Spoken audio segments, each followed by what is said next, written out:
muchas gracias por este espacio. Desde Jurispe les damos una cordial bienvenida a este espacio de formación.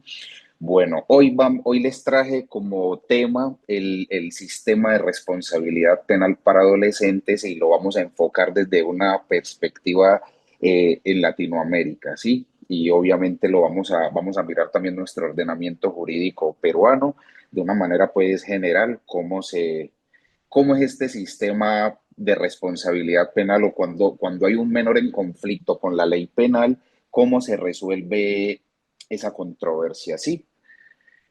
Entonces tenemos que el sistema de responsabilidad penal para adolescentes o el sistema de justicia penal juvenil, como lo conocemos en Perú, ¿sí? Es un conglomerado de normas, principios e instrumentos, ¿sí? Normas, principios e instrumentos que tienen una connotación jurídica, social e institucional, ¿sí?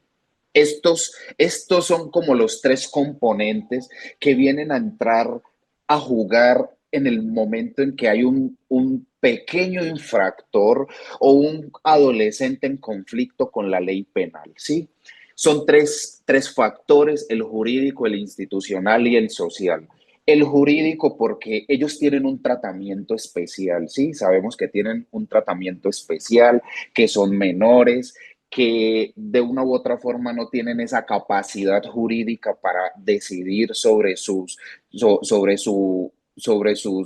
la celebración. Dice la norma que ante la celebración de contratos también hay que llamarlo en su manera de obrar, pensar, proceder, decidir, o sea, juegan una cantidad de factores en lo jurídico, ¿sí? Entonces, por tener esas arandelas de que un menor de edad no tiene esa trascendencia en pensar, obrar, proceder, decidir, celebrar contratos, contraer obligaciones, entonces jurídicamente tiene un tratamiento especial o tiene una calidad o connotación especial, ¿sí?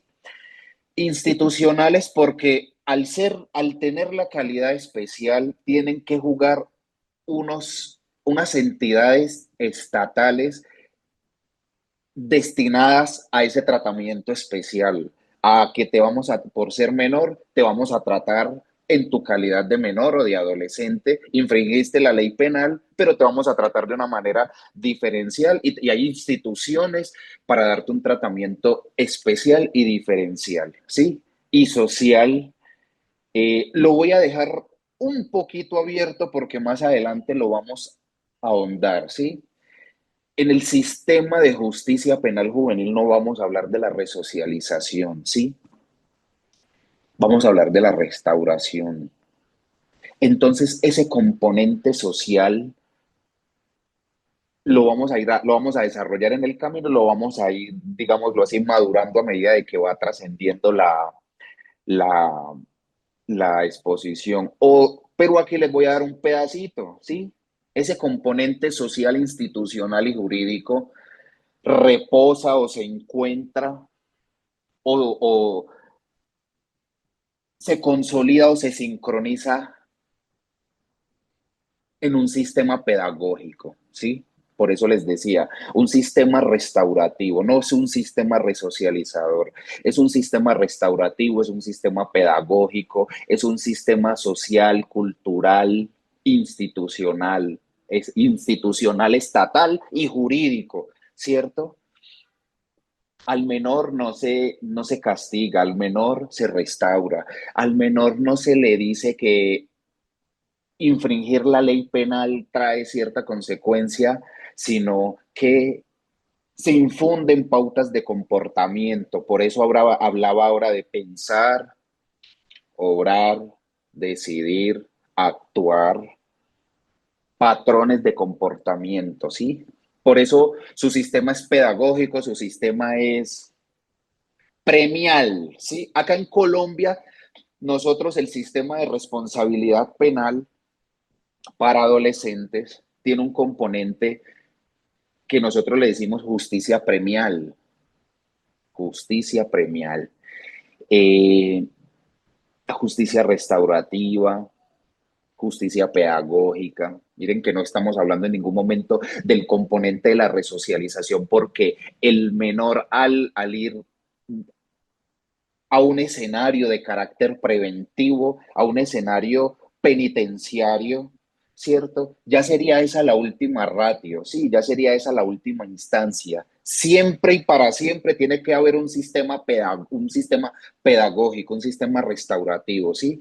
Entonces, este sistema de justicia penal juvenil o este sistema de responsabilidad penal para adolescentes sola y exclusivamente va a tratar a personas menores de 18 años, ¿sí? A personas menores de 18 años. Ahora vamos a ver en Latinoamérica cómo juega ese papel y lo estoy dejando y digo menores de 18 años, porque hay países en Latinoamérica que el menor infractor o el adolescente que tiene un conflicto con la ley penal a partir de los 12 años puede ser puesto a disposición de la autoridad competente. Entonces, por eso lo vamos a dejar así, menor de 18 años. Puede oscilar de 12 a 18, de 14 a 18. Hay países que lo tienen de 16 a 18 y ya lo vamos a ver, ¿sí? Cuando hay un menor infractor en conflicto con la ley penal, vuelvo y les digo, hay un tratamiento especial, se le tienen que respetar sus derechos fundamentales de cara al derecho internacional de los derechos humanos. Sí, entonces miren que tiene un componente internacional, ¿sí?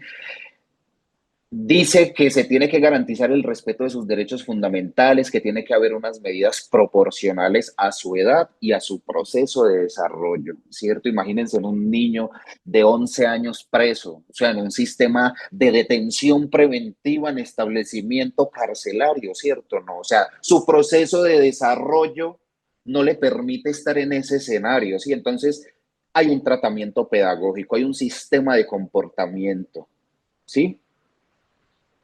Solamente para menores de 18 años. Ahora, vuelvo a lo que les decía ahora, un menor de 18 años de cara a una detención preventiva en establecimiento carcelario es la última ratio, ¿sí? Habrían unas causales de internamiento que en realidad aquí no se llama medida de aseguramiento, no. Así como a las personas naturales mayores de 18 años se les dice tienen la calidad de imputado, acusado, procesado, investigado. Hay muchas calidades, ¿sí? Nosotros los abogados le decimos prohijado, patrocinado, tiene muchas calidades. Al menor infractor o al menor que en conflicto con la ley penal, a ellos se les llama, sí, menor infractor, un pequeño infractor. Hay países que cada país le da como una connotación diferente. Menor infractor, pequeño infractor, adolescente en conflicto con la ley penal. Ahora vamos a esas causales de internamiento, ¿sí? Entonces aquí no vamos a hablar de una detención preventiva en establecimiento carcelario, o sea, sobre Pedro recae una medida de aseguramiento, sino que sobre el menor o el adolescente Pedro recae una medida de internamiento. Miren que como tiene la calidad de procesado o de menor infractor o de investigado y adolescente en conflicto con la ley penal, asimismo varía su causal de internamiento, ¿sí? Entonces, medida de aseguramiento, causal de internamiento, ¿sí? Quiero hacer esta diferencia para que sepamos de pronto, cuando en nuestro ejercicio de la ley penal, ¿cierto? Y en nuestro ejercicio profesional judicial, sepamos la diferencia de estas calidades. Entonces, cuando cuando sobre un menor en conflicto con la ley penal puede recaer una causal de internamiento, ¿sí? Cuando el adolescente comete una infracción grave podría ser el secuestro, el desplazamiento forzado, la violación, ¿sí? El acceso carnal o acto sexual, como se conoce en algunos países. Yo diría que delitos que atenten contra los derechos humanos y el derecho internacional humanitario, que como tienen una trascendencia o una connotación trascendental, sería una infracción grave, ¿sí? No sería lo mismo el menor infractor que se hurta un helado del supermercado al que accede carnalmente de la vecina, ¿sí? Una infracción grave. ¿Ha reincidido en conductas delictivas graves? Claro, no, a un menor que ha cometido 3 veces el delito de homicidio hay que darle un tratamiento especial, hay que imponerle una causal de internamiento, ¿sí? Porque es reincidente, ¿sí? Cuando representa un peligro para la sociedad, para la víctima o para el proceso. Recordemos que el procesado puede obstaculizar el proceso, puede desaparecer, alterar, modificar pruebas. El menor también lo puede hacer, ¿sí? No siempre vamos a ir de cara a lo pedagógico, sino que hay que entrar a analizar si la conducta que ese menor infractor configuró requiere una causal de internamiento, es reincidente, ¿sí? Tenerlo sin una medida de internamiento podrá asegurar a la comunidad, a las víctimas, al proceso, a la comparecencia, al proceso, alterar, desaparecer, obstaculizar pruebas, ¿sí? O por una orden judicial motivada. Un juez, después de hacer un filtro de constitucionalidad y legalidad, después de hacerle control de legalidad a esos derechos de los menores, porque va a ceder el derecho de la libertad de ese menor infractor, de ese menor de 18 años, que quizá haya sido reincidente, que quizá su conducta haya sido muy grave, o tenerlo en libertad puede afectar alguna de esas causales del rubro tercero, ¿sí? Una orden judicial motivada, también puede recaer una causal de internamiento sobre un menor de 18 años. Por ahora lo vamos a dejar así. Menor de 18, listo. Bien, estamos hablando de unos menores de edad. Estamos hablando de unos menores de 18 años que tienen un tratamiento especial. Hemos traído aquí el concepto de menor infractor, adolescente en conflicto con la ley penal, menores de 18 años, el concepto pedagógico, el concepto de tratamiento especial. Eso no nació de cualquier parte, sí.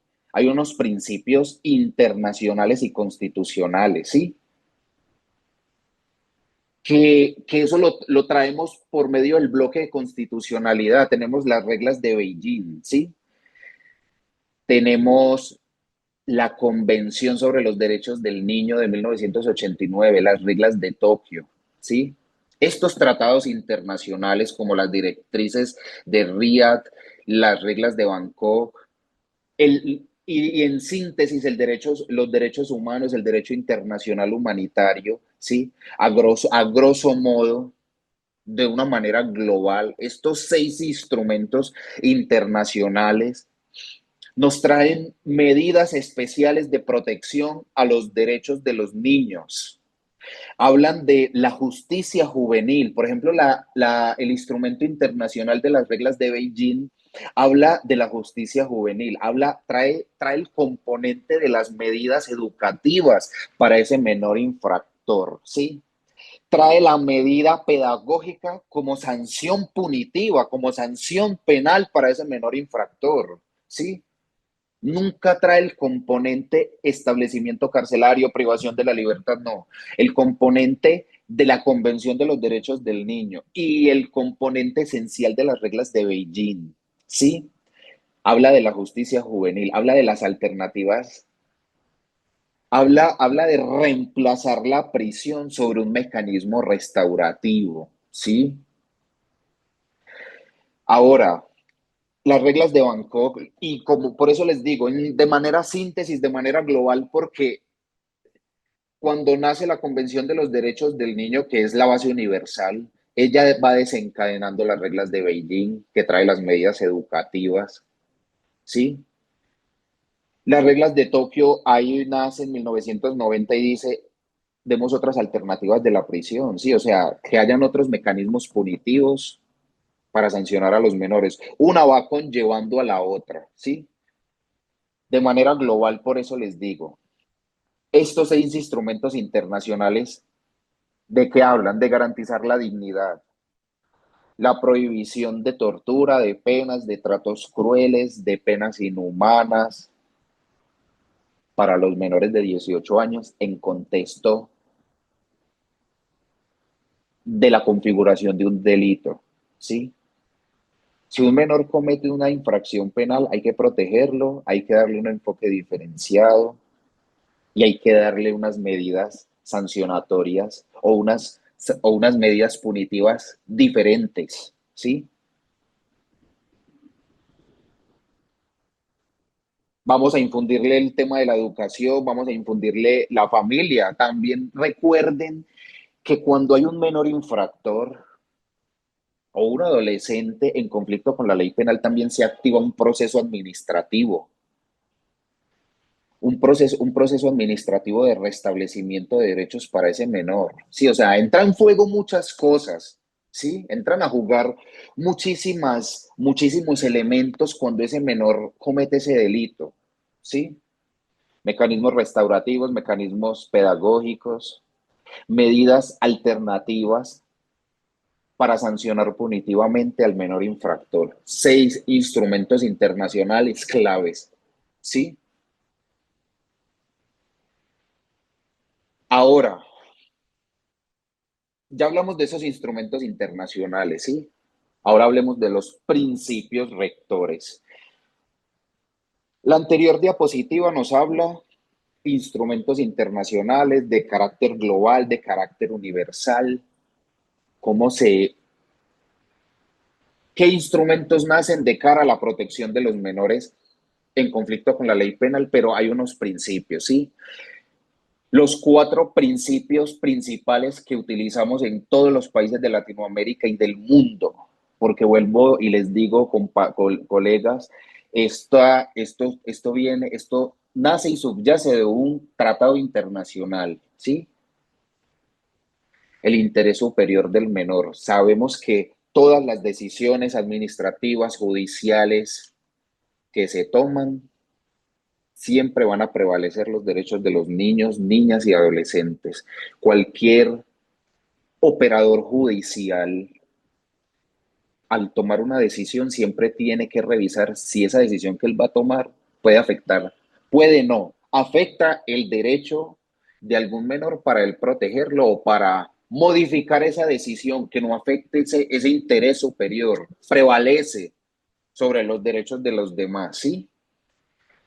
La dignidad humana, que es un tema también muy universal, que todos conocemos, que es un componente también de carácter internacional, ¿sí? Aquí tiene un componente, digámoslo así, un ítem de más, ¿sí? No es el típico concepto que todos conocemos como dignidad humana, que somos sujetos de derecho, sino que en los menores, vuelvo y les digo, hay un ítem adicional y dice de que el menor no puede ser objeto de castigo, imagínense. O sea, que ese principio me dice, el menor por ser sujeto de derechos y de interés superior, no lo pueden castigar, ¿sí? No solamente es una persona sujeto de derechos y obligaciones, sino que no lo podemos castigar, ¿sí? Entonces esa medida tiene que ir de acuerdo a qué? Al desarrollo integral de ese menor, ¿sí? La proporcionalidad, el principio de la proporcionalidad es esa respuesta que da el Estado frente a esa infracción. Este menor cometió esta infracción de la ley penal. Yo como Estado voy a responder desde lo pedagógico y voy a darte una sanción equilibrada, ¿sí? No te voy a imponer una sanción desmedida, no te voy a educar. Te voy a dar por medio de un instrumento jurídico, te voy a dar una norma o un principio rector de comportamiento, ¿sí? No te voy a castigar. Y por eso el principio de la proporcionalidad casi que va de la mano con este último, la mínima intervención penal, ¿sí? No te voy a judicializar, no te voy a imputar, no te voy a acusar, tu proceso va a ser diferente o lo voy a hacer de manera excepcional porque tengo motivos fundados para adelantarte una investigación de manera excepcional a la que los principios y los instrumentos internacionales me exigen, ¿sí? Esa mínima intervención penal también, ¿qué me quiere decir? Que privar al menor infractor de la ley penal, ese tiene que ser el último recurso, ¿sí? Siempre, por muy delicada que sea la conducta, después de revisar si no es necesario imponerle una causal de internamiento, ¿qué debo hacer? Un mecanismo, imponer un mecanismo restaurativo, un mecanismo pedagógico, un mecanismo de reincorporación social, un mecanismo que no te afecte tanto, ¿sí? Porque los menores cometen delitos. Nunca nos hemos preguntado eso. Hay un tema muy interesante que se llama la criminología de la delincuencia infantojuvenil. Recuerden que estamos hablando de niños, niñas y adolescentes, ¿sí? La criminología o la estructura del análisis criminal de los menores,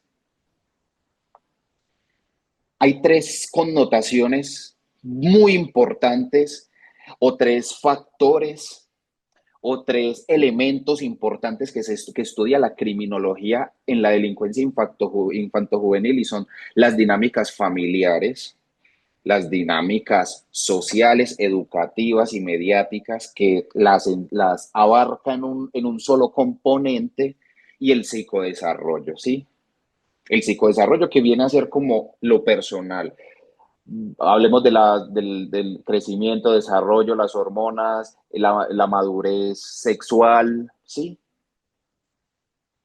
El psicodesarrollo, miren qué dice, la construcción de la identidad, la autoestima, la toma de decisiones, el cambio biológico, hormonal, emocional, ¿sí? Dentro de las dinámicas familiares tenemos ya, esta me parece a mí, por eso se dice que la familia es el núcleo fundamental de la sociedad. Vamos a empezar por esta, ¿sí? Dice modelos negativos, violencia intrafamiliar, carencia afectiva, ese papá o esa mamá que trabaja todo el día y que en la noche llega a pegarle a sus niños y que el niño crece con un vacío emocional. Miren que estamos hablando de carencia afectiva. Un menor que está en un contexto donde siempre los papás se agreden física, verbal, psicológica, emocionalmente, donde tiene el papá que es alcohólico, la mamá que consume, por eso se dicen modelos negativos, patrones negativos, ¿sí? Falta de supervisión, negligencia, autoridad disfuncional o familias disfuncionales. Y hay algo también muy importante que son los problemas económicos en la unidad familiar. Cuando no hay dinero hay problemas, cuando no hay dinero no se pueden suplir necesidades, cuando no hay dinero hay confrontación, hay disensión, hay problema, hay violencia intrafamiliar, nace un espejo negativo, ¿sí? Los factores sociales, educativos y mediáticos, que son el contexto social, las amistades, el contexto educativo, los docentes, la manera en la que mi contexto social, educativo, personal influye en mí, ¿sí? Influye en mí como menor. Hay menores que son víctimas del conflicto armado. Recordemos, colegas, que, por ejemplo, en Brasil los menores son instrumentalizados para el conflicto armado, para la proliferación de armas de destrucción masiva. Son instrumentalizados para la trata de blancas, la trata de personas, la prostitución forzada. Eh, Hay violencia sexual de manera desmedida. Entonces, a veces y hay un patrón hoy en día muy grande que es que con el tema de género las mujeres están hablando de que hace 10 años fueron abusadas, de que hace 20 años, ¿sí? Entonces, hace 20 años su papá, su mamá, su contexto educativo, sus docentes, sus profesores, sus directivos, sus coordinadores, no conocían ese contexto, ese factor, ¿sí? Dicen que a las mujeres hay que cuidarlas del embarazo y a los hombres hay que cuidarlos del consumo. A los hombres hay que cuidarlos de todo Obviamente, excepcionalmente el embarazo, las mujeres hay que cuidarlas de todo con embarazo, con consumo de sustancias, con violencia sexual, ¿sí? Recuerden que si una persona no tiene acceso a la educación, tiene que tomar otras alternativas y a veces llega a las que no, a las que ese contexto social, personal, educativo no lo, no lo favorece. Y a veces hay personas que tienen la oportunidad de ir a ese entorno educativo, a la academia, y también desvían o se alimentan de ese factor negativo que les está ofreciendo ese medio, ¿sí? Entonces miren que hay unos elementos y todo juega de manera conjunta. Tengo, tengo 12 años, me estoy desarrollando, estoy hormonando, tengo amigos, tengo amigas, voy a la escuela, me influencian, mi papá le pega a mi mamá, mi hermano mayor consume drogas, me abusaron sexualmente, aparte de eso veo el TikTok y por ahí veo muchas otras cosas porque saben que también hay delitos cibernéticos por medio de esas fuentes hay pornografía infantil, ¿sí? Entonces, como no tengo supervisión, como tengo modelos negativos, como me estoy desarrollando, como ya estoy hormonando, como en mi casa no hay dinero, como por eso se dice medios de comunicación, ¿sí? Estoy en una familia disfuncional, nadie me escucha, en mi entorno educativo mis docentes no, no me prestan atención, no le tengo confianza a nadie, somos pobres, mi hermano lo reclutaron para el conflicto armado, o sea, miren que hay muchos escenarios en los que, aunque no lo creamos, este puede ser un factor o un traspié para que un menor sea infractor de la ley penal, ¿sí? La falta de supervisión, la negligencia. Hay muchos factores y todos estos tres factores juegan en conjunto y lo van haciendo de una manera progresiva, sistemática. Se va convirtiendo como en esa bola de nieve y se va madurando y se van inflando esos factores negativos, positivos, y entra lo negativo, lo positivo, y cierto. Entonces, esa criminología de la delincuencia infantojuvenil a qué nos hace, a qué nos invita a revisar estos tópicos, ¿sí? Los que somos padres, los que no, los que somos tíos, ¿sí? Porque estos pueden ser los móviles para que esos pequeños el día de mañana estén de cara a un sistema de responsabilidad penal, ¿sí? Hemos hablado de muchas cosas, del menor infractor, de la parte pedagógica, de esa criminología infantojuvenil, los factores que influyen en la comisión de los delitos de los niños, niñas y adolescentes. Pero entonces vamos a hablar de algo importante, ¿sí? Ya sabemos que no solamente tenemos ese desarrollo psicológico, la familia, el entorno social, todos esos factores como influyen, ¿sí? No, ya, ya ese proceso de formación, esos factores de riesgo, esa vulnerabilidad, hay que traerla aquí al proceso penal, ¿sí? Porque si esos factores alimentaron el móvil para que ese menor infractor configurara un delito, su ruta procesal es diferente, su sanción es pedagógica, que ya lo sabemos. Hay unos operadores institucionales del sistema judicial penal juvenil que entran a jugar, ¿sí? Está la Policía de Infancia y Adolescencia, están las fiscalías especializadas, están los jueces de infancia y adolescencia, los defensores de menores o los defensores de familia, está el Ministerio Público también, ¿sí? Entra esa cantidad de instituciones a jugar ese papel importante, a ser parte de ese sistema judicial penal juvenil, esos centros juveniles de diagnóstico y rehabilitación. Entonces miren que esos operadores institucionales, esos operadores del Estado se activan, ¿sí? y son especiales. No a Pedro, que tiene 35 años, no lo va a capturar un policía de infancia y adolescencia y no lo va a judicializar un fiscal especializado. Ni el Ministerio Público va a ir a mirar si su tratamiento como menor es especial. Entonces miren que esos actores institucionales son especiales, son excepcionales, ¿sí? Ahora, esa ruta procesal y sancionatoria, vuelvo y les digo, son medidas cautelares restauradoras, medidas cautelares socioeducativas. ¿Se acuerdan que al principio yo les dije el componente social lo vamos a desarrollar un poquito más adelante, ¿sí? Ese componente social aquí entra en esta ruta procesal. ¿Qué nos quiere decir? La parte social. Hombre, es un niño, démosle la oportunidad, terminemos de manera anticipada el proceso, impóngale una sanción socioeducativa. Yo como sociedad lo acepto de nuevo, porque es un niño, pero se lo acepto educado, pero se lo acepto con patrones de pedagogía, pero se lo acepto con patrones de mejoramiento que usted como Estado le compete mejorar la forma de pensar, obrar, proceder y decidir de ese niño que viene de esos tres contextos por los cuales él ha desarrollado su conducta punible, ¿sí?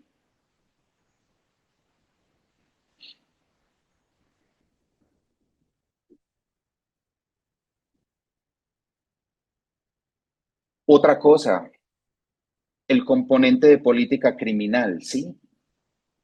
Sabemos que aquí entra la política pública criminal, ¿sí? Y la política pública criminal para los menores, vuelvo y les digo, no podemos hablar de resocialización, tenemos que hablar de prevención. Hay tres componentes en la política pública criminal para menores infractores de la ley penal y es la prevención, la reincidencia y armonización. Prevención de reincidencia y armonización. ¿Sí? Prever, educar. Voy a prever que él reincida y lo voy a armonizar con patrones de comportamiento socioeducativos, medidas restauradoras, medidas pedagógicas. Y si lo interno tiene que ser la última decisión, la última ratio, ¿sí? Sencillo.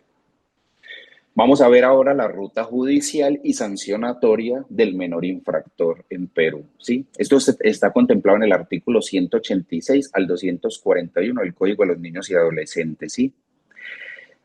Esos artículos fueron modificados por la Ley 2233 del Decreto Legislativo 1402. Vamos a hablar de esa ruta judicial y sancionatoria en Perú. Ya lo hablamos de una manera global en todos los países de Latinoamérica. Estos son los tres componentes esenciales. Por eso se dice elementos estructurales del proceso penal del adolescente. Siempre esos tres. Operadores judiciales especiales, una ruta excepcional, política criminal restauradora. Para todos, ¿sí? En Perú no es la excepción, ¿sí? No estoy diciendo que sea la excepción. Entonces, ¿qué pasa cuando un menor infractor comete una conducta punible y es menor de 18 años, obviamente, ¿sí? ¿Qué pasa? Hay un operador judicial especial que hace una intervención, ¿sí? Hay una intervención policial y se hace una comunicación inmediata para que esos otros actores estatales se activen, ¿sí? Si un adolescente en Perú que tenga la edad de 14 a 17 años comete un delito, es intervenido inicialmente por la policía. Ese policía le informa de inmediato al fiscal de familia y seguidamente se le informan a los padres o a los tutores, ¿sí? Ahí interviene el policía, captura o interviene. Miren que aquí la calidad es diferente, no lo pueden capturar o no o jurídicamente no se llama capturar, interviene el agente estatal, interviene el policía, comunica, fiscal, tutor, ¿sí? Esa detención no puede exceder de 24 horas, a no ser que ese menor tenga una orden judicial, que sea un caso grave, o sea, que haya una autorización judicial debidamente motivada para que su detención exceda de las 24 horas, ¿sí? Y desde ese preciso momento se le tiene que garantizar su derecho de defensa al menor, ¿sí? La segunda fase es la fase de investigación. Ya el policía informa al fiscal de familia. Entonces, ¿qué va a hacer ese fiscal de familia? Él va a revisar si esa intervención o esa detención fue legal, fue arbitraria, mira los elementos materiales probatorios, los recopila y ahí él va a tomar una decisión. Decide si inicia proceso penal o si, ¿cierto? Inicia el proceso penal, eleva el requerimiento ante el juez o si no, pues cierra y archiva el proceso. O si el fiscal ve que no puede iniciar no va a iniciar el proceso, no le va a elevar ningún requerimiento al juez, puede solicitar una medida de protección o una medida cautelar, unas reglas de conducta, por ejemplo, libertad asistida, sí. Él toma la decisión allí qué va a hacer con ese menor. En el evento en que el juez tome la decisión de iniciar un proceso penal, se inicia ante un juez de familia, un juzgado penal de familia, ¿sí? Juez penal de familia. Ese juez penal de familia, ¿qué es lo que va a hacer? Va a garantizar el debido proceso del menor. Siempre va a prevalecer ese interés superior del niño y siempre se va a procurar porque esa finalidad sea pedagógica, sea educativa. Y se pueden desarrollar algunas audiencias, en esas audiencias se pueden decretar pruebas, se pueden presentar los alegatos, allí en esa parte, allí puede participar el adolescente o el menor infractor en ese espacio judicial, ¿sí? Y finalmente, el juez ya, después de haber hecho todo, después de haber elaborado todo o haber impreso un tramo judicial con ese menor, ya él va a decidir, ¿sí? Si lo va a sancionar con una medida de internamiento o le va a dar una medida socioeducativa o lo va a amonestar. Recuerden que la causal de internamiento es la última ratio. Puede haber una amonestación escrita, puede haber una prestación del servicio a la comunidad, puede haber una libertad asistida o una causal de internamiento o la imposición de la asistencia a un programa pedagógico. El juez decide, ¿sí? 4 eventos. Intervención de la policía, informa al fiscal de familia y a los tutores. El fiscal decide si inicia o no el proceso. En el evento en que lo inicie, eleva la solicitud ante el juez penal de familia, se inicia el proceso, se imprime esa ruta judicial y el juez decide sobre el menor de carácter especial, sí, sanciones educativas, sanciones excepcionales, medidas de internamiento como última ratio, 4 rutas judiciales y sancionatorias, o 4 rutas, no, 4 eventos judiciales en el sistema de responsabilidad penal para adolescentes en Perú, ¿sí?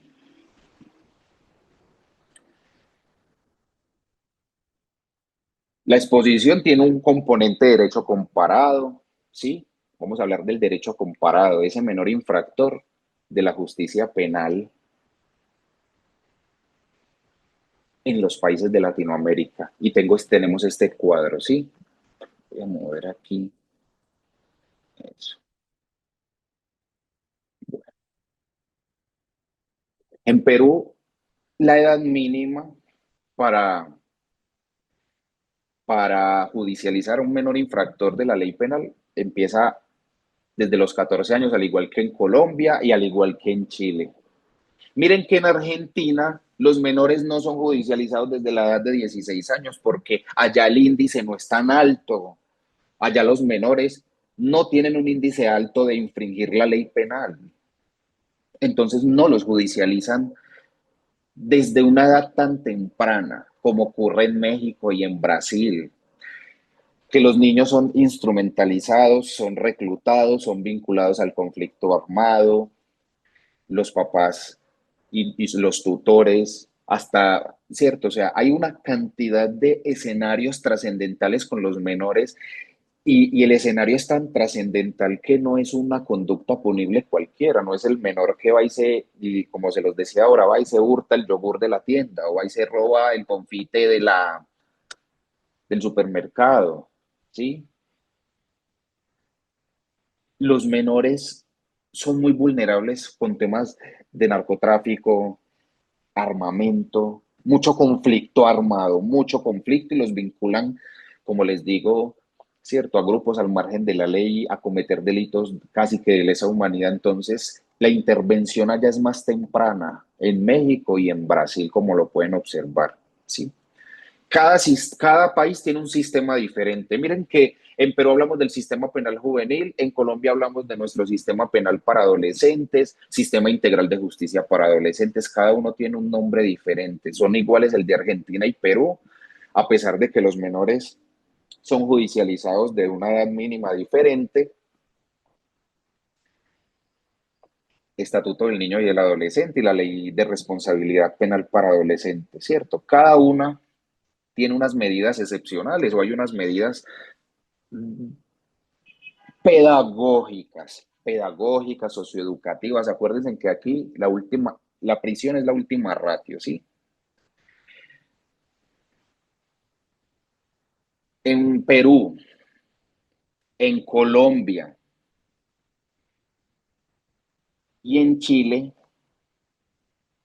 miren que los menores son judicializados a partir de los 14 años y miren que nuestras medidas y nuestras sanciones son muy similares. Por eso hablábamos de un proceso de desarrollo, por eso hablábamos de un proceso personal, porque entonces miren que si tenemos casi el mismo sistema, tenemos medidas socioeducativas, tenemos la amonestación, tenemos la internación en régimen cerrado como última ratio, como una causal excesiva, internamiento en centro juvenil, internamiento en centro de atención especializada, ¿cierto? Y miren que el enfoque es resocializador, reinserción social. Ahí le quise poner de pronto el nombre para que también vieran que era resocializador el enfoque sancionador para los menores infractores.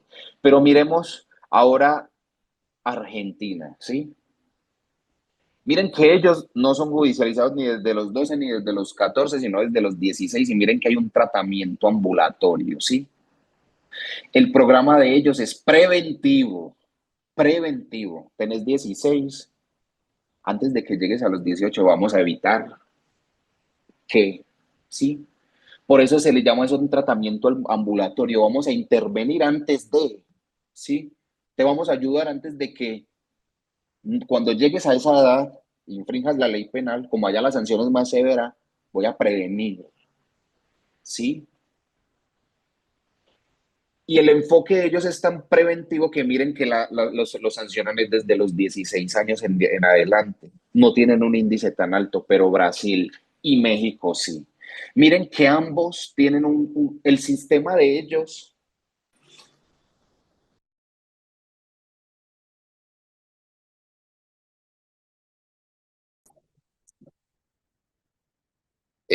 ¿Me escuchan?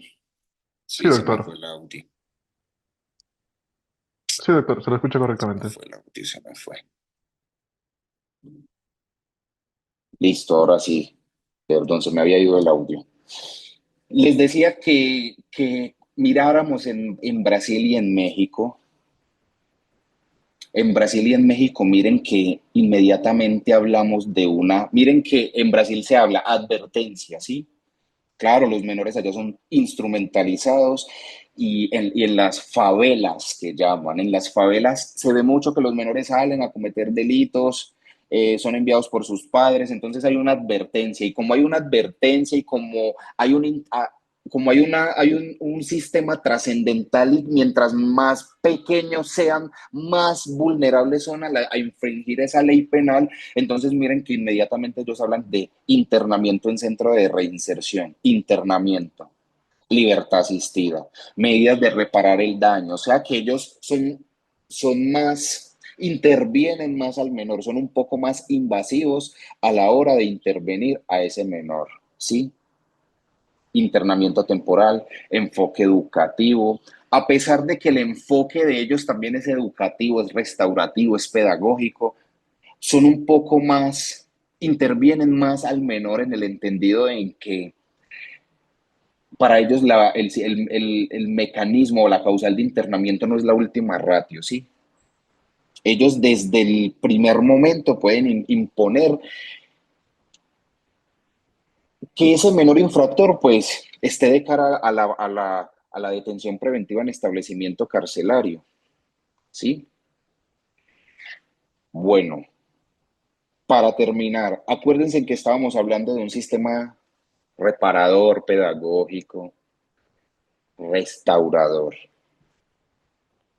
Como estamos hablando de la restauración, vamos a hablar de la diferencia entre la resocialización y la restauración, ¿sí?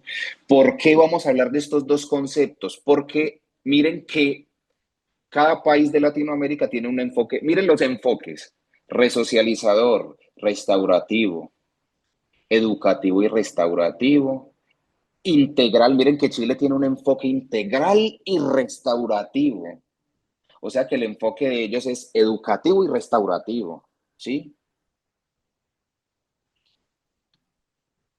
Hay muchos enfoques, está restaurativo, educativo, integral y resocializador. 4 enfoques, pero vamos a ver los dos más importantes.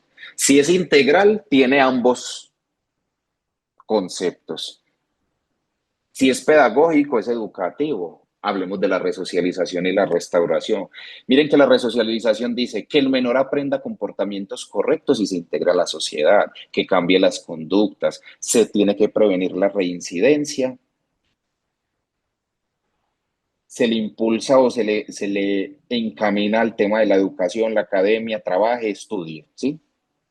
Bien. Pero entonces el tema restaurativo dice reparar el daño causado a la víctima y a la comunidad y reintegración. Sos un menor de edad, cometiste un error, infringiste la ley penal, vamos a reparar el daño para que aprendas una lección y te vamos a reintegrar nuevamente, te vamos a dar la oportunidad, ¿sí? O te vamos a reintegrar después de que usted se eduque, después de que usted aprenda, después de que usted se capacite, después de que usted lo intervengan psicológica, sí, ya como les decía ahora, el juez cuando impone sus sanciones, habrá un equipo interdisciplinario, trabajador social, psicólogo, terapeuta. Por eso se habla de la mediación de actividades socioeducativas, ¿sí? Y que el adolescente aprenda la responsabilidad social. Es eso. Si en tu casa no te corrigen, el Estado te corrige y la sociedad te corrige, dándote la oportunidad de que te eduques, pero también de que repares el daño, ¿sí? Si tú como menor hurtaste ese reloj, lo vas a devolver y te vas a educar, ¿sí? Para que te puedas reintegrar, educado y con la lección aprendida, ¿sí? Va muy de la mano, se entrelazan mucho. ¿Cuál podría ser aquí la diferencia? Miren que la resocialización solamente es que el menor aprenda y se reintegre. En la justicia restaurativa está el componente de la víctima, el componente de la reparación integral a la víctima, está el componente educativo, el componente pedagógico, ¿sí?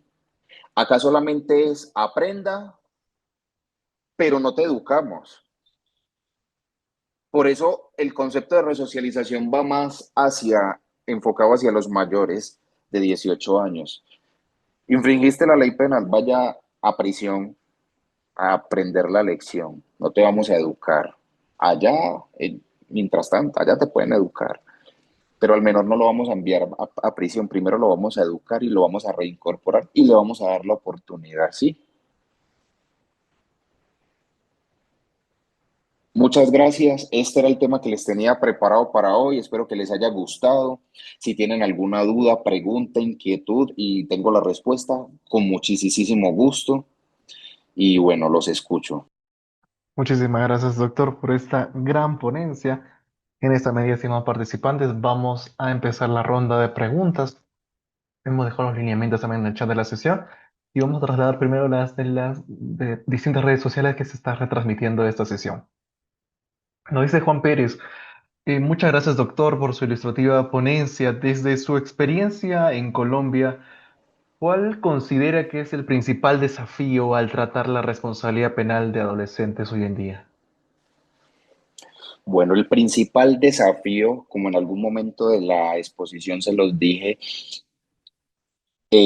la unidad familiar, la familia es el núcleo fundamental de la sociedad. Nuestro reto está en la casa, está en la familia, está en la unidad familiar, está en darles a nuestros hijos esos patrones de comportamiento que socialmente no se vayan a ver afectados y que el Estado no me lo vaya a corregir ni me lo vaya a educar, porque yo desde mi núcleo esencial, que es mi casa, yo lo voy a educar y yo le voy yo lo voy a orientar y me parece que ese es el foco principal, ¿sí? Me parece que ahí está el desafío, ¿sí? Porque el Estado viene a intervenir cuando ya infringió esa norma, cuando ya infringió esa ley, entonces hay que ir a la casa, hay que ir a esa unidad familiar y esa unidad familiar tiene que propender porque tenga lazos afectivos sanos, lazos sociales sanos, lazos académicos sanos, lazos personales sanos, ¿sí? Que su desarrollo integral también no se vea afectado.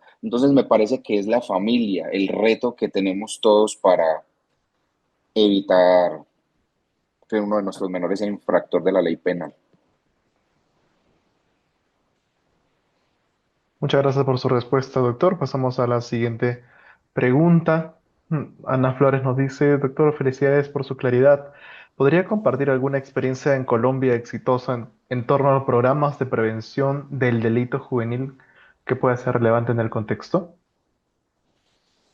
Bueno, yo en mi trayectoria como abogado defensor, en una sola oportunidad, tuve un proceso que a mí me llamó mucho la atención y era un proceso de extorsión. Era un menor, tenía 13 años en ese momento y él iba a una empresa de transporte a cobrarle vacuna a todos los conductores que hacían pues la salida y el ingreso del transporte. Y fue muy irónico porque, claro, el menor tenía 12 años, como lo pudieron ver en el cuadro aquí en Colombia, judicializan a los menores a partir de los 14 años. Entonces, es iniciar un proceso por medio de los padres, de los tutores, porque ese tratamiento es tan especial, ¿cierto? Entonces ya ese proceso ya no se convierte en penal, ya sería un proceso casi que administrativo de restablecimiento de derechos. Entonces los menores que yo de pronto he estado o he tenido procesos que de pronto he ejercido la defensa, nunca han sido, no es que aquí en Colombia el índice es más bien poco, ¿cierto? Tienen que ser menores de pronto muy reincidentes, muy reincidentes. He participado más que todo en procesos administrativos de restablecimiento de derechos, en programas psicológicos, de intervención psicosocial y de intervención educativa. Sí, es que aquí en Colombia nosotros no somos tan estrictos, digámoslo así, con los menores. Muchísimas gracias, doctor, por su respuesta. Pasamos a la siguiente pregunta. La doctora Sofía Mendoza nos dice, doctor, en Perú últimamente se bajó la edad para ser pasible de responsabilidad penal. ¿Considera que estos cambios van en contra de lo dispuesto por la Corte Interamericana de Derechos Humanos? No, yo creería que no va en contra, no. Yo creería que va de acorde a la necesidad de cada país, ¿sí? Entonces, si en Perú hubo esa modificación es porque hay algún factor trascendental, sistemático y repetitivo en el tiempo que tuvo la necesidad de esa modificación.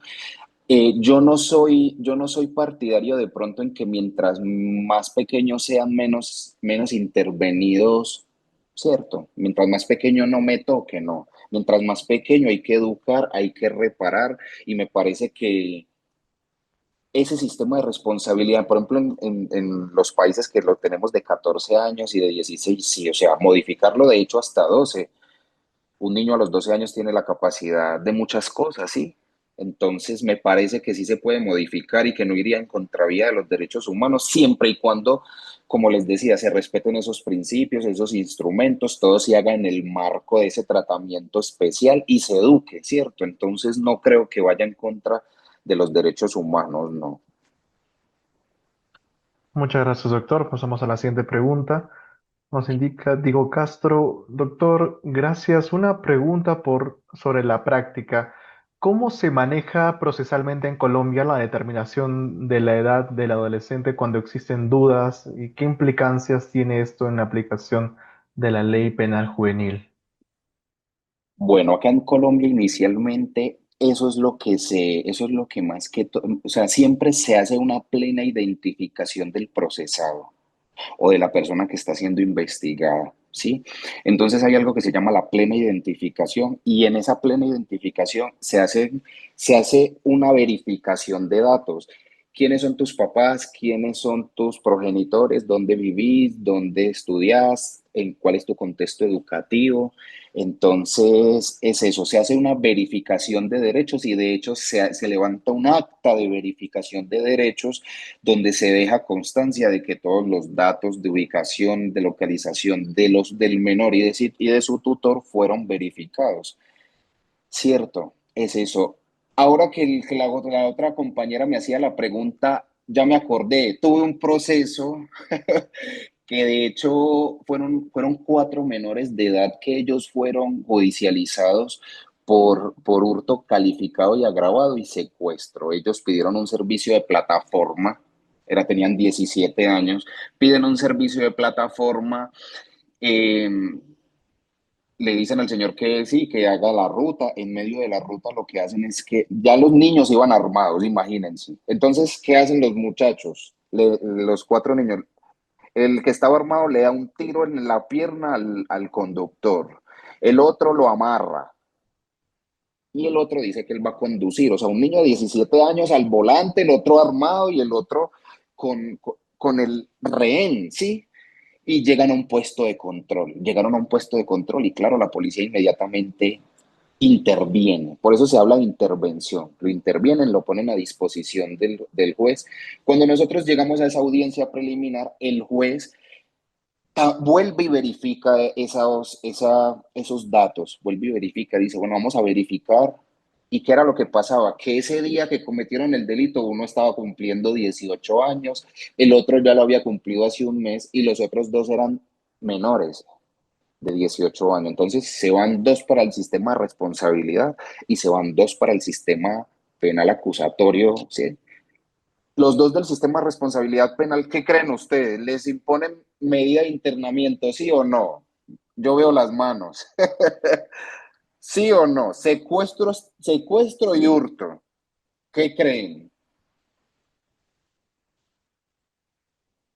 ¿Que sí o que no? Sí, a ellos les imponen medida de internamiento a ambos, ¿cierto? Son delitos graves, son delitos trascendentales. Entonces, miren que es un tratamiento especial, sí, es un tratamiento especial, no se les vulneró en ningún momento los derechos, se les dio buen trato, se les leyeron cierto, se les permitió la llamada. Entonces, miren que cuando fuimos a revisar ese entorno familiar, claro, la mamá había estado privada de la libertad, el papá estaba privado de la libertad por secuestro, vienen con unos patrones repetitivos. Entonces, no se trata de que mientras más pequeños no los pueda intervenir, no. Mientras más pequeños yo como Estado puedo intervenir de una manera especial. Si tenés 12 años, te educo, pero si tenés 16 años y cometiste un delito grave, hay una causal de internamiento. Por eso los derechos internacionales de los derechos del niño, los derechos humanos, ellos nunca han declarado procedimientos con menores como un estado de cosas inconstitucionales, no. Al contrario, siempre esa protección especial se respeta, entonces no veo de pronto como problema. Aquí en Colombia, pues sí, somos más bien garantistas, somos más bien accesibles, sí, somos más educativos, no somos tan inquisitivos como Perú y perdón, como en Brasil y en México. Como en Brasil, sí, en Brasil y en México son más fuertes con ellos. Perfecto, doctor. Muchísimas gracias por su respuesta. Pasamos a las siguientes últimas preguntas. El doctor Roger Muchica nos dice, doctor, ¿qué opinión tiene respecto a que en Perú los adolescentes de 16 y 17 años son sancionados penalmente, al igual que los mayores de 18, pero hoy en día los jueces están aplicando control difuso?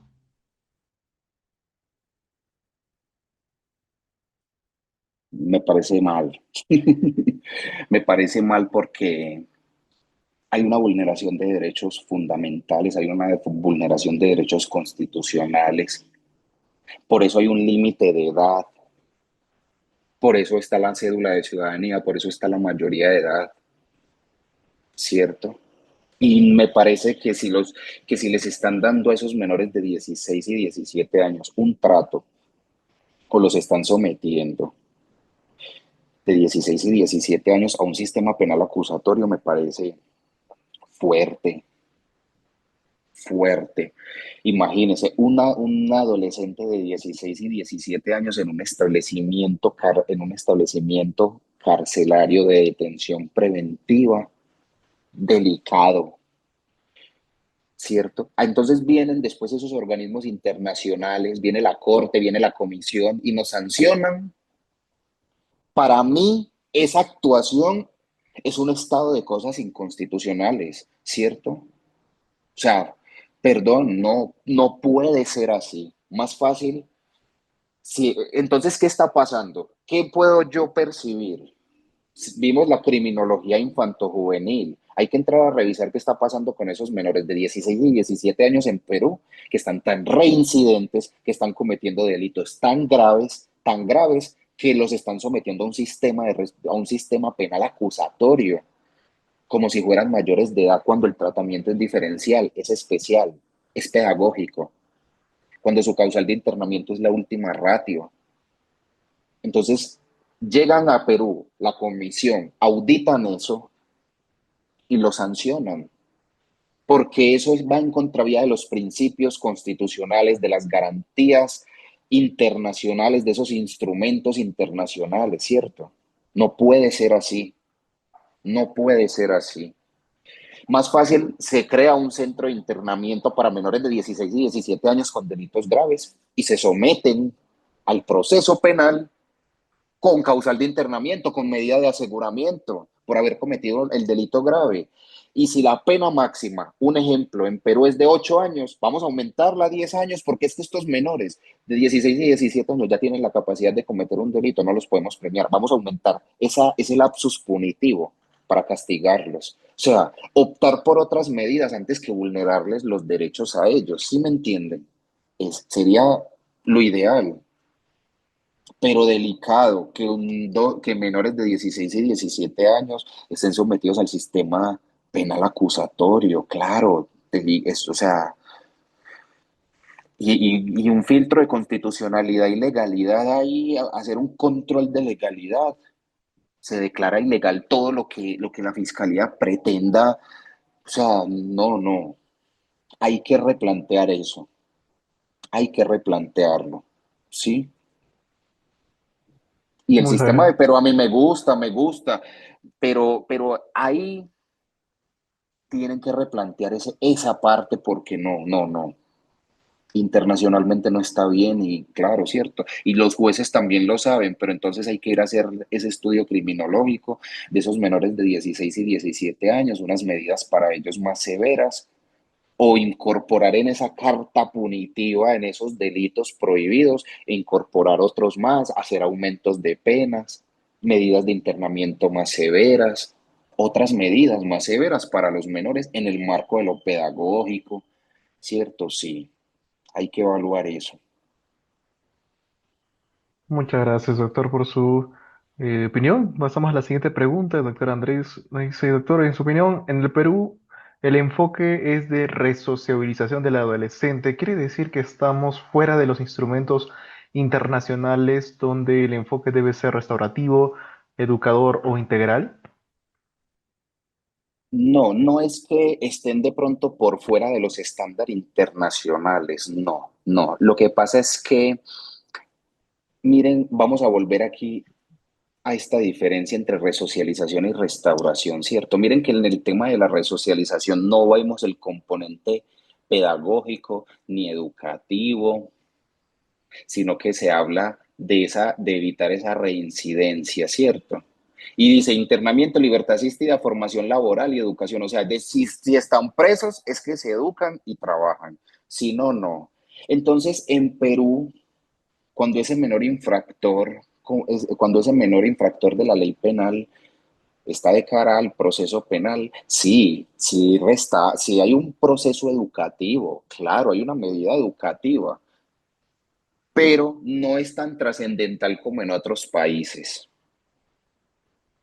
como por ejemplo en Chile, dice programas de reinserción social, allá los menores van a la psicología, van a odontología, van a medicina general, o sea que miren que van a un programa de desarrollo integral, ¿cierto? Por eso se dice enfoque integral y restaurativo. No solamente te vamos a enseñar, te vamos a mandar al médico a enseñarte educación sexual, te vamos a enseñar matemáticas, te vamos a enseñar cultura, te vamos a enseñar, ¿cierto? O sea, lo llevan más allá de prevención en el delito, ¿sí? Entonces, Perú, bueno, sí, eduquémoslo ya, ¿cierto?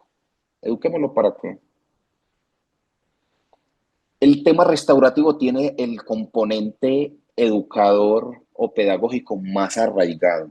El menor infringió, eduquémoslo. El menor cometió un delito, no lo internemos, eduquémoslo. El menor cometió ese delito o lo vamos a reincorporar socialmente, primero démosle la academia, ¿cierto? Es eso. En México, claro, son tan severos y los educan, ¿cierto? Pero no es que estén por fuera o que no tengan un enfoque internacional o de derechos humanos, no. De pronto no hemos madurado tanto esas medidas socioeducativas para evitar que cuando esos menores lleguen allá a los 16 y 17 años no los tengamos que someter a un proceso, a un sistema penal acusatorio, ¿cierto? Entonces, por eso, miren, fortalecer más esas medidas socioeducativas, pedagógicas. En Brasil, por ejemplo, ¿qué pasa? Mire que hablan de unos servicios comunitarios. Menor, cometiste el delito, venga usted, venga su papá, vengan sus tutores, te voy a educar, pero también vas a ir a educar a la calle. A que eso que vos hiciste, vas a ir a, y que aprendiste, lo vas a ir a enseñar allá, vas a ir a sembrar allá una semilla. En Perú no pasa eso. Acá en Colombia sí. En Chile pasa mucho, como les digo, yo he participado en en la construcción judicial del del sistema penitenciario y de ejecución de penas allá, y allá han fortalecido mucho el sistema de responsabilidad con eso.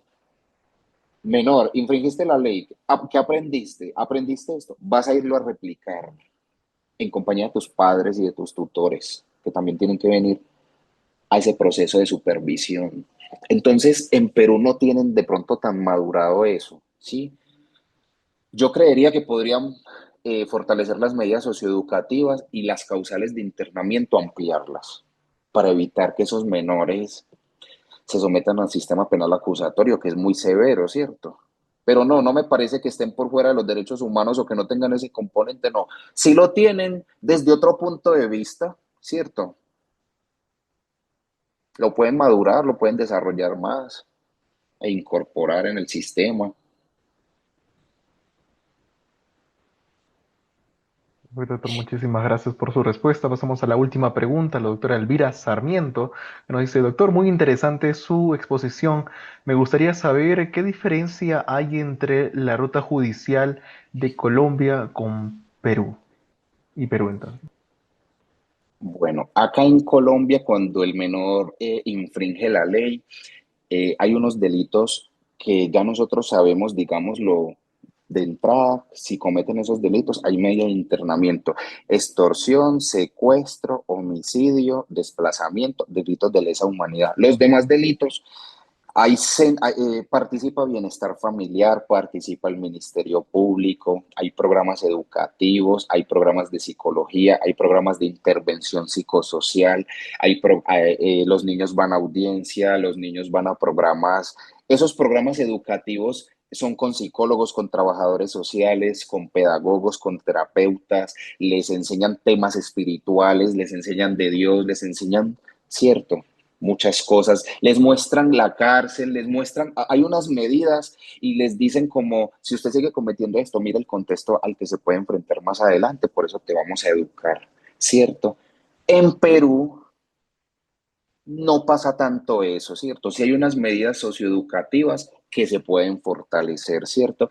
Pero entonces en Perú el común denominador es reseñar al menor de 16 años, porque veo pues como con la, sí, con lo que me están compartiendo, que esos menores de pronto de 16 y 17 que han cometido de pronto delitos tan trascendentales y los someten a un centro de internamiento o a un centro carcelario.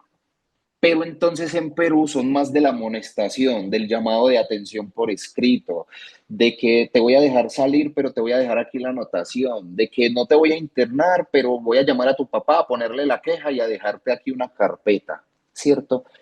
Aquí en Colombia somos más pedagogos, más educativos. Acá en Colombia nosotros cuando hay un menor infractor, se vinculan a los tutores y a los padres y se verifica el niño en qué colegio estudia, de qué horario. En el colegio se verifica si se está asistiendo. Allá debe haber psicólogo que lo esté interviniendo. Nosotros también lo intervenimos. Deben venir los papás, deben venir los niños, deben venir toda la familia. ¿Sí? Entonces hay un proceso educativo mucho más largo y mucho más trascendental y hay un proceso administrativo de restablecimiento de derechos también. Se activa otro proceso. Perfecto, doctor, muchísimas gracias. En esta medida hemos finalizado la presente sesión.